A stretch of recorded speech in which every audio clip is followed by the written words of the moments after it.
Ok, alors là, on se retrouve pour le mouvement du pullover. D'accord? Alors, le mouvement du pullover, on peut très bien le faire avec du poids en disque, des haltères, on peut le faire à la poulie, on peut le faire aux élastiques. D'accord? L'objectif, c'est vraiment d'aller chercher l'amplitude la plus grande possible. C'est un exercice qu'on peut faire en bilatéral ou qu'on peut très bien faire aussi en unilatéral. Donc, je vous montre tout de suite. Là, je me mets sur le banc, mais on peut aussi très bien le faire au niveau du sol. D'accord? Donc, je vais prendre le disque que j'ai en ma possession. Je suis ici, je vais mettre de la tension. D'accord? Je pars bras tendus, à aucun moment donné, je vais avoir une flexion au niveau de mes bras, mes coudes. Je reste vraiment bras bien tendus. Et là, je vais venir chercher la plus grande amplitude à l'arrière. D'accord? Plus grande amplitude possible. Hop. Et je viens remonter en contrôlant. Ok? Je vais chercher la plus grande amplitude. Hop.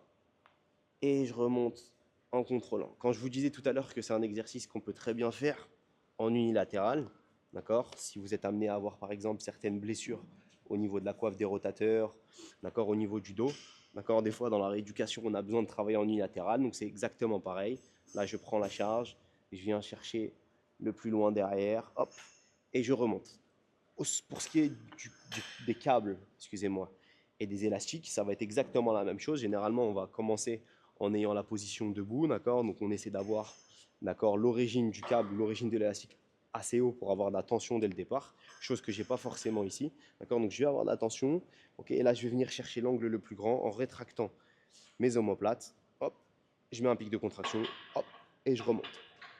Je ramène et je remonte, ok? Donc on est sur un très bon exercice pour aller cibler, comment ça s'appelle, le petit rond en particulier, certains stabilisateurs aussi au niveau de l'épaule, d'accord? Donc c'est un exercice que je recommande, mais pareil, évitez de charger comme des mules, bêtement, en ayant une mauvaise technique. Premièrement, vous n'allez pas ressentir là où il faut ressentir.